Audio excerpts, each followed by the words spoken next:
So what I want to do today is explain water quality and what that means, and where Highland Lake stands on the continuum of water quality. It's actually a fairly difficult thing to define because there is really no set definition. Everybody sort of has, you can go ahead and hit the button. Yeah, go ahead. Everybody sort of has their own sort of set definition. But what I'm going to do today is explain, at least in terms of limnological profession, what water quality means and where Highland Lake is. So we start with a couple of backgrounds. I got about 10 slides of background information that you need to understand if you're going to interpret any of the data that's being collected and interpret any of the results, or at least any of the recommendations that are coming out of those results. So we start with the idea that gravity rules. Gravity makes water flow downhill, and there's a divide around the lake that separates water that flows into the lake from water that flows somewhere else, right? So every lake has a watershed, and that watershed contributes water to the lake. If we didn't have a watershed, the lake would dry up and it would disappear. So that means that the lake is continually in motion, and what we as limnologists consider is, this is Highland Lake, obviously. What we as limnologists consider is that this is where the lake is today. You go out and you look at the lake now, that's the lake today. Tomorrow's lake is up here somewhere, right? So this red line is that watershed boundary that I just described, meaning that every raindrop that falls within the red line is eventually going to get into the lake. Eventually it will. That means that anything that happens out here at all, anything at all, is going to affect the lake to some degree. Now what that degree is where the professional limnology becomes difficult, because there's a lot of factors that go into that. But the overriding thing that I want to make sure that you understand is everything that happens within that red line will affect the lake in some way, shape, or form. Go ahead. Coming in from the watershed, you've got streams and brooks and groundwater flow. Once the water stops moving, one more, you got limnology. Now, this is just a sample of my library. That's about 10% of it. Believe it or not, there's an incredible amount of things to know about lakes. It's just remarkable how complicated they are. Did anybody know that? No. Yeah. No. No. Go ahead. So, what do we do about explaining water quality? What does it mean? A lot of people would like to consider health as the descripting term. My lake is healthy. My lake is not healthy. Health has actually no place in limnology. Limnologists don't use that word. We do not describe lakes as being healthy or not. Lakes are in a continuum. They start at one point and they go to an end point. The end point of a lake is, anybody have any idea? Marsh. Right, a forest. And we know that's happened. We have evidence that lakes have disappeared over geological time, right? So that continuum is essentially the way the lake is as it progresses through those stages. And it just goes from being one thing to being another. It's not that it's becoming unhealthy. It's just describing a whole different set of ecological parameters, new organisms, different organisms, that sort of thing. Humans are healthy because we have a very specific order to which our bodies function. And when we get out of that order, we're unhealthy and we die, or something like that. So how do we define water quality? My take on it is that it essentially comes down to how clear the water is. It's as simple as that from my point of view. You go out to your lake and you can see the bottom in 20 feet of water. Bam, that's clear water, and that's good water quality. There's a few other parameters, but that's essentially the primary one. Go ahead. Now that I've set this tone a little bit, you got a watershed. You got water moving into the lake. Once the water stops moving, you've got all these laws of limnology. Water clarity seems to be the best indicator of what I might consider to be health. Let's talk about water itself. So, water is the one thing that allows all of us to be here. If it wasn't for water, there'd be no life on the planet. And the remarkable thing is that's because water is so strange as a compound. We all know it's oxygen and 2 hydrogens, right? H2O. It turns out, go ahead. It turns out that because oxygen has those 2 hydrogens at that particular bond angle, that water becomes magical and mystical. The first thing that you probably all realize, just because of inherently knowledge, is that ice floats on the top of the lake. All the other liquids that we know about don't do that. All the other liquids we know about continue to get heavier and heavier until they get to 0. And when they get to 0, they freeze. Water doesn't do that. Water gets heavier and heavier until it gets to 4 degrees centigrade, which is like 40 degrees, 38 degrees Fahrenheit, something like that. And then it gets lighter after that. So what happens is the really, really cold water, which is here between 0 and 4, goes to the top of the lake and floats on top of the 4-degree water. And so once it gets up there, it can freeze, and lo and behold, it creates an ice covering across the lake, insulating the whole rest of the water body from freezing. If it did it the other way around, which would be like all the other liquids, freeze when it got to 0, the entire lake would freeze solid. Actually, the entire ocean would freeze solid, and we would have essentially an ice planet. There'd be no life. So, thank you, water, for doing that. It keeps getting lighter and lighter, and it's like a progressively exponential increase. The warmer it gets, the lighter it gets, or like as opposed to light, the more floaty it gets. So, in the summer, let's see what's next. So in the summer, you have this layer of water that sits up at the top. I often call it the upper waters, or the mixed layer, or some other phrase that describes essentially a band of water that sits up at the top of the lake that's all relatively the same temperature. So say it's 86 at the surface, you'll go down to like say 10 feet, 12 feet, 14 feet, and it'll be the same. It'll be 86. So you have this layer of water that has equal temperature from whatever, the surface down to some layer. So that water is floating on top of all the cold water below. So by floating, it's also exposed and present with the atmosphere above it. The atmosphere is what we're breathing, 210,000 parts per billion, 210,000 parts per million of dissolved oxygen right here in this room. But in water, oxygen cannot dissolve very well. So what we have is about 14 parts per million. So you go from 210,000 here to 14 in the water. And it's very vulnerable. We can lose that oxygen very easily. And I'm going to get into that more in a minute.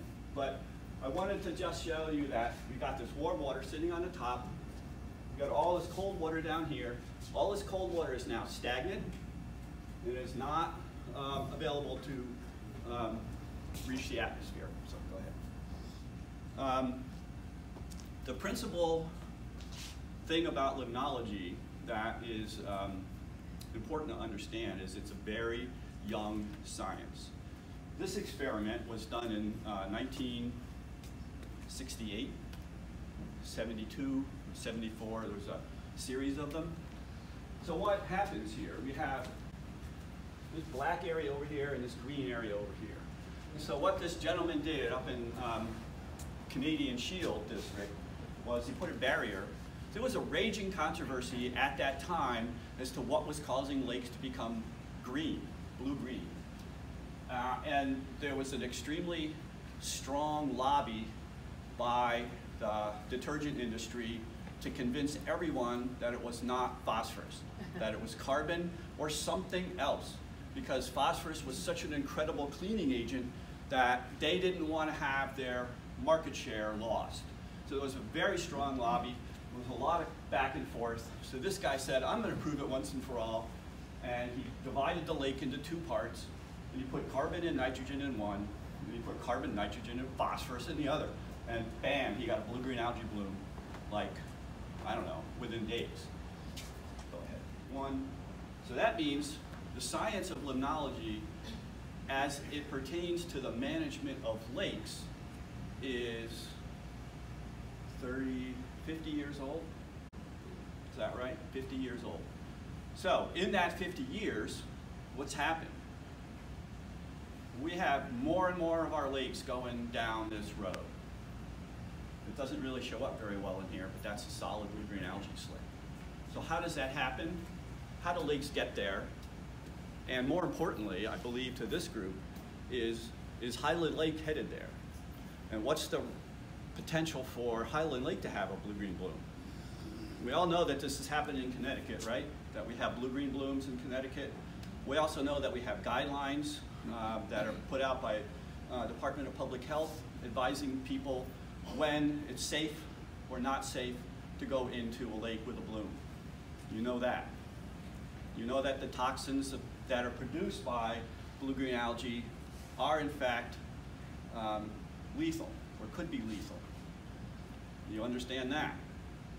So, we have an increasing predominance of blue-green blooms around the world. So something is happening. Nobody really knows quite yet. Remember, limnology may be 100 years old. Lake management is only 50 years old. So go ahead. Happen? Generally, it's quite simple. If you fertilize your garden, what's going to happen? Plants are going to grow. You fertilize your lawn, plants are going to grow. We fertilize all of our crops around the world. Why? Because we want them to grow. So what do? We put nitrogen and phosphorus on them, and they grow. Well, what happens if you put nitrogen and phosphorus in a lake?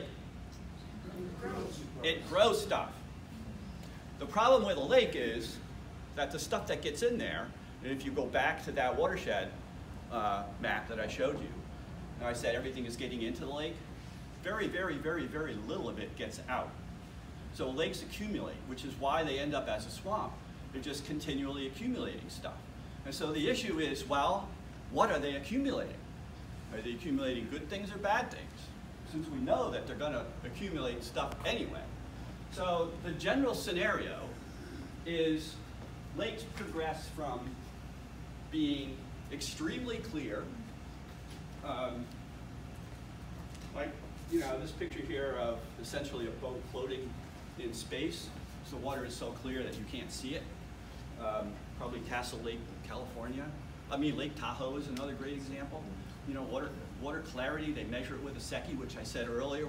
Very clear water is how lakes begin. They start accumulating. What they accumulate is nutrients, and they start to develop a little bit of bottom issues because things are growing. The things that are growing up here essentially sink to the bottom.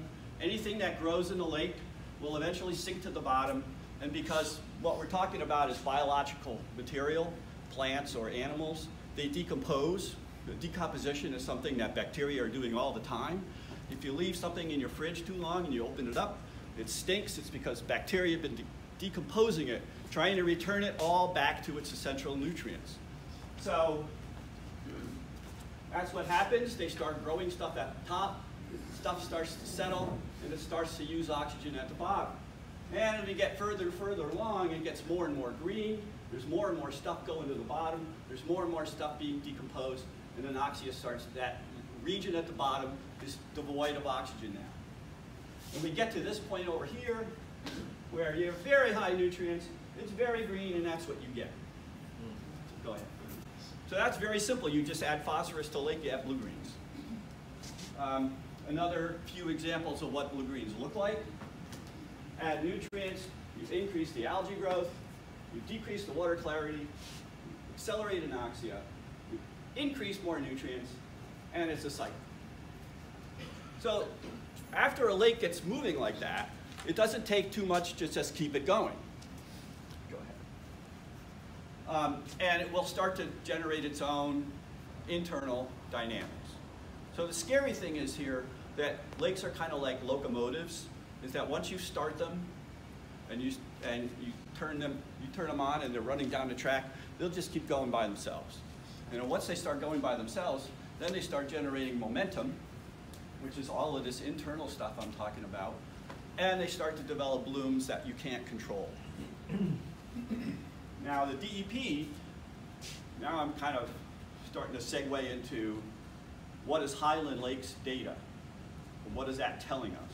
So in order to explain the data, what we've done is we've developed a framework in which, got quiet in here all of a sudden. Look at a particular value and describe what kind of lake you're probably looking at, if you get that general sense. So phosphorus, again, is the primary motivator. That's the thing that's growing plants. Nitrogen certainly helps. When the two of them are together, you get better plants. The Secchi is the result of what's happening in the first two columns. The more of this you've got, the less of this you have in this top row. We want to have phosphorus values in the lake that don't exceed, really, we don't want to exceed 10 parts per billion. We don't want to exceed 200 parts per billion of nitrogen. We want the clarity, really, we want the clarity to always be better than 6 meters. That's the threshold. That's where the lake should be. The phosphorus should be less than 10, the clarity should be better than 6 meters, and the nitrogen should be less than 200. Let's see what we got.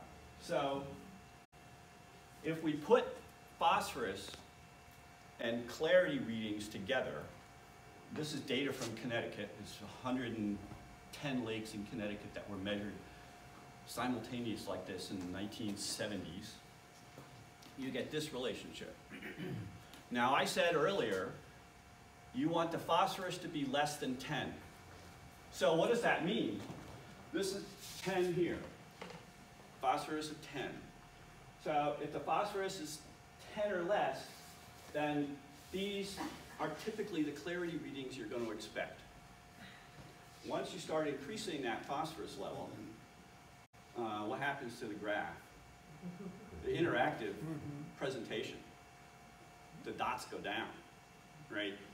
And they continue to go down until you get up here to around 30 parts per billion.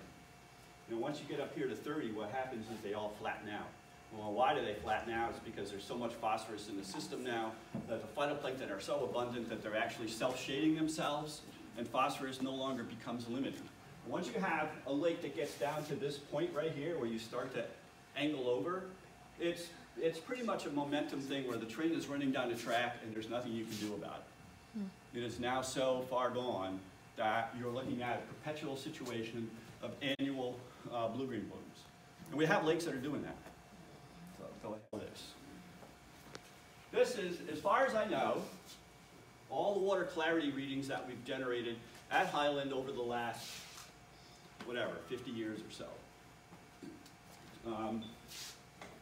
It's better if the dots are closer to the top, and it's not so good if the dots are closer to the bottom. So this is all your clarity readings. So you can kind of look at that yourself and say, well, what can I make out of this as a layman? Dr. Knockline has just tried to describe what all this means. Does it make any sense to me now?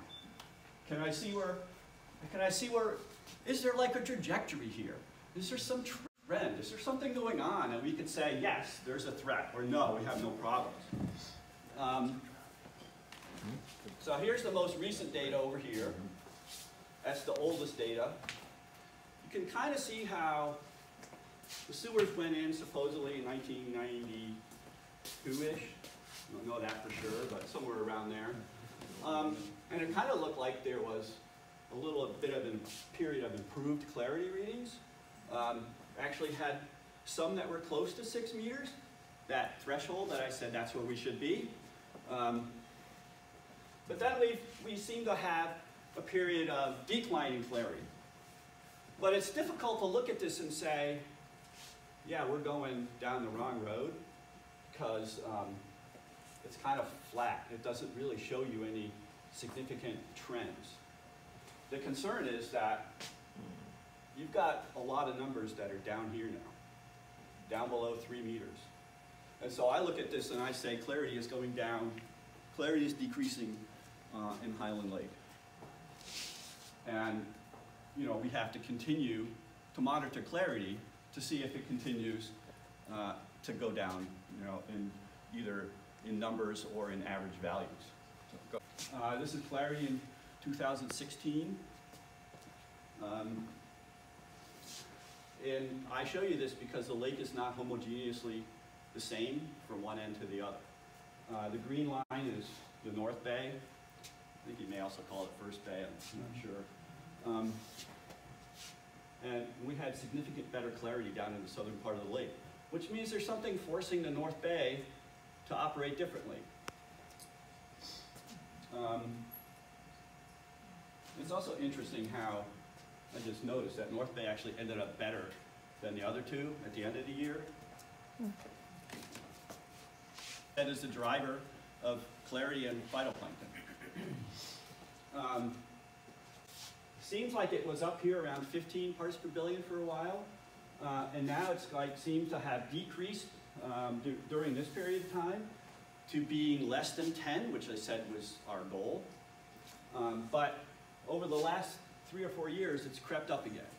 And so phosphorus, in the last year we had, I think it's 17 or 16, we've actually had most of the values above 10, which means the lake is probably growing more phytoplankton each year, which is why the clarity is starting to decline. What? Phosphorus is going up. There's been an increase in phosphorus level lake-wide over the last, say, 3 or 4 years. To the point where, so I'm looking at that data, it's like 1, 2, 3, there's 3 data points. If you look at this from here on, there's 3 data points below 10, all the rest are above 10. If you look at this section of data, most all of the data was below 10. Very few of them were above 10. So we've switched from that to here. And I don't know if that's going to continue going that direction or not. The thing that I really want to impress upon you is that aquatic plants are generally well treatable. We can deal with aquatic plants. They are certainly a threat, but we can deal with them. What I've learned over the last 3 or 4 years is we have absolutely no recourse at this point to deal with a lake that has progressed to the point where it's starting to have blue-green blooms. There's actually very little right now that we know how to do, other than completely retool the watershed, figure out where all the phosphorus is coming from, and stop each tiny introduction of phosphorus from wherever. That's really the only thing I know of to stop a bloom. We can go out and treat the bloom with copper sulfate, kill all the phytoplankton, but that doesn't change the inherent condition of the lake. So once the copper has basically dissipated, which is, like 2 hours, you get about a week of, maybe 2 weeks of control of the phytoplankton, and then it comes back again. So it's a very short-term fix. It doesn't actually fix anything, it just cosmetically removes the phytoplankton. So if, in fact, there might be one more. If, in fact, the blooms, and this is why I said it's like a freight train heading down a track, if, in fact, the blooms are because of internal loading, and I said before that lakes are, once they start, they're their own motor, and they continue all by themselves. And it's because of that little area on the bottom of those graphs where I said, oh, there's no oxygen there anymore because the stuff that died settled to the bottom and decomposed and used up the oxygen. So in fact, about half of this lake becomes anoxic in the summer, the half from about 16 or 17 feet all the way to the bottom. All of that water is devoid of dissolved oxygen. When water is devoid of dissolved oxygen, it creates a separate world.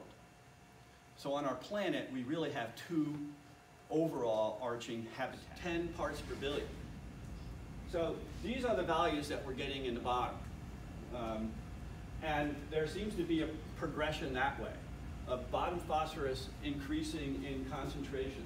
And so see what some of these levels are that we're finding in the bottom, 200 or 300 parts per billion. It's like 10 to 200, 100 to 200 times what we want in the surface.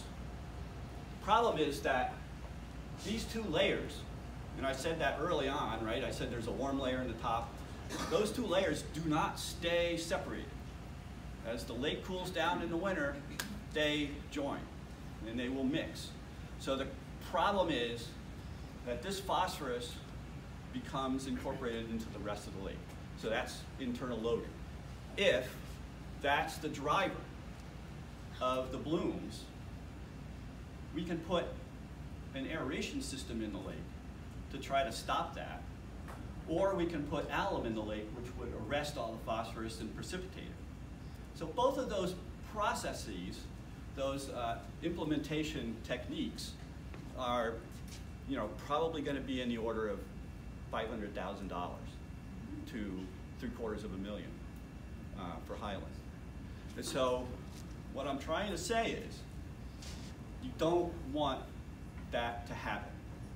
You don't want the lake to continue to slide to the point where we have accelerated internal loading and the clarity starts to decline and blue-green start to show up.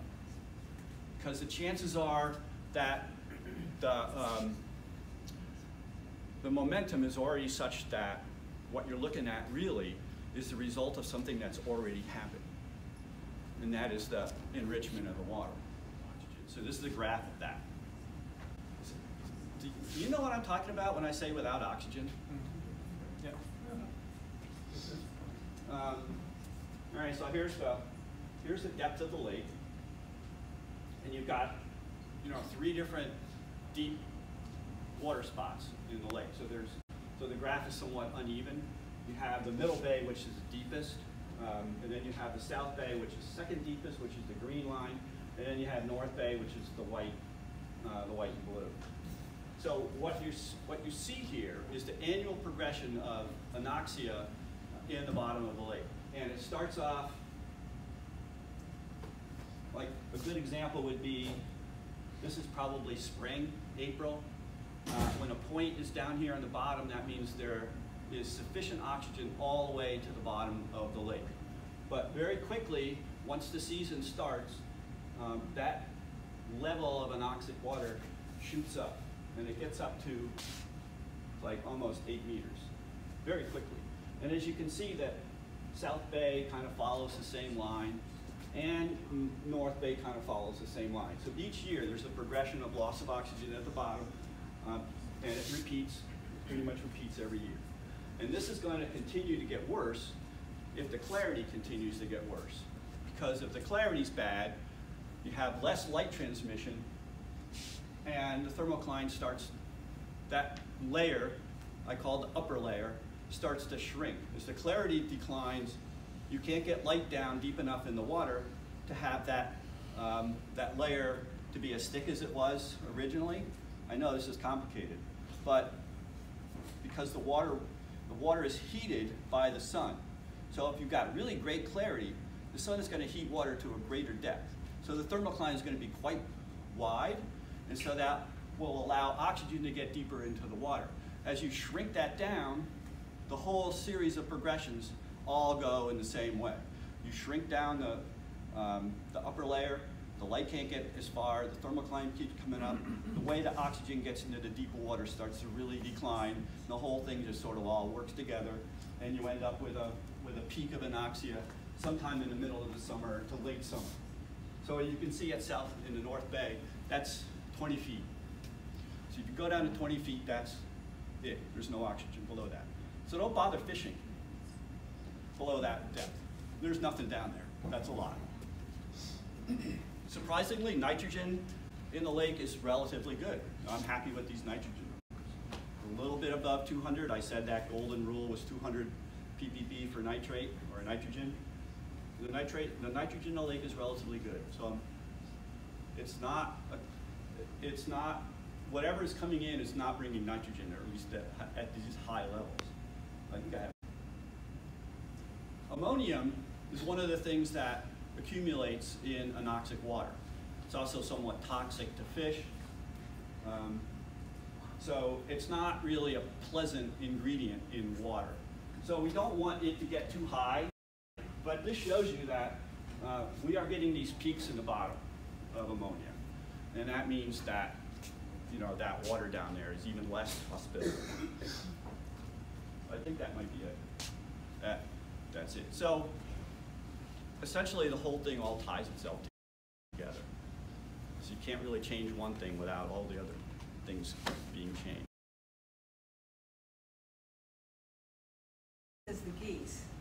Geese are not good. Geese are not good. No. And in Canada, they have a law that you cannot have grass up to a body of water. You have to have a shrub barrier. They won't land. If they land on your lake and they see lawn where they can actually walk out onto the lawn, then they're going to land and they're going to do that. And simply, all you have to do is have a barrier that they can't actually see the lawn. It's pretty simple. The problem is nobody wants to do that. They would still land in the lake if it doesn't stop them. But they're not going to stay. Yeah, okay. If they can't, when I grew up, no geese. if they can't walk onto a lawn, there's nothing here for them. And I know a lot of lakes that have no lawn down to the lake, and there are no geese. One service, they know that.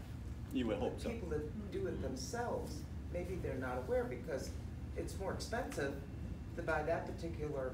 Well, just bear in mind that anything you do on your property is going to affect the lake, anything at all.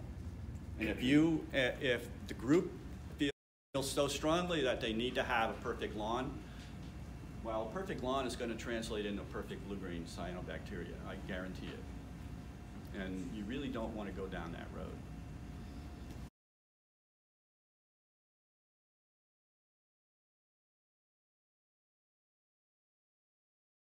Where it could potentially go. It's not there yet, but what I'm saying is that if there's a possibility of there being a trajectory, then it's going there now, and it's just a matter of getting enough data to verify that. But compared to many of the other lakes that I look at, Highland is better. Highland's got better water quality, better clarity, has low, like I said, phosphorus has been relatively good, the nitrogen has been relatively good, there's a lot of anoxia out there, but so far the clarities have been good. But they're gradually getting not so good. Okay, so the question is it beneficial to use a systemic herbicide on the aquatic invasive plants, and will that have a long-term beneficial effect on the lake by reducing any other internal dynamics? And the question is maybe. So, okay. Yeah, so, yeah, I was going to say something else, but I won't. Most of what's causing the anoxia at the bottom and the increase of nitrogen and phosphorus at the bottom is the plankton that's dying and settling out. It's not the aquatic rooted plants. They're relatively restricted to staying in the shallow water. Now remember I showed you that stack of books, right? Yeah. So there are a number of interactions between plants and phytoplankton and plants and internal loading, but they're relatively distant in terms of what those connections are. If you have large, and see the thing about Highland is, well, we went out there this year and hardly found any milfoil. We found a lot of other plants, a lot of native plants, but very little milfoil. So it's not like you have, say, 150 acres of milfoil, which that 150 acres would be causing you a nutrient problem. That would actually be loading the lake with more nutrients. And if you take out that 150 acres, yes, you'd be doing your lake a really big favor. But you have such small beds of milfoil that I don't see reducing those with a systemic as having that big of an impact on phosphorus or internal load. Tree habitat, fish beds, they just generally fish don't nest in milfoil. So you'll start to impose on their habitat that way. The loss of that milfoil is not going to jeopardize fishing in the lake. Thank you. That's what I wanted. No, it won't. Because like I said, the lake has, I want to say the lake has like 30 species of aquatic plants. And many of them at this point are probably more prolific than any of the milfoil that we found. So that's all incredibly rich fishing habitat. Thank you.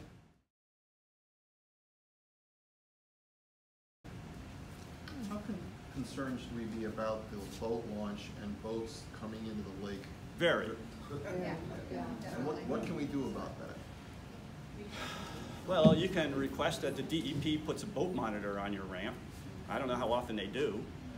You can get together as a town and say, we want to have a closed ramp, and see what the DEP said about it. What does that mean? What's that mean? Well, like Warmog has a closed ramp.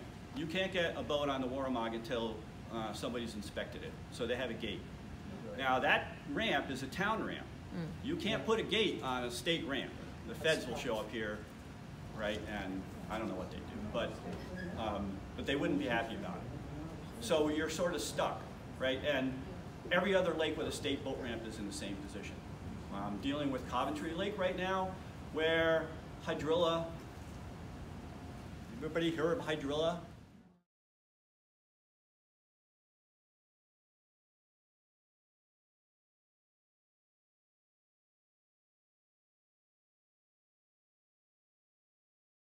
Hydrilla is from, I think it came out of the Orinoco Basin maybe.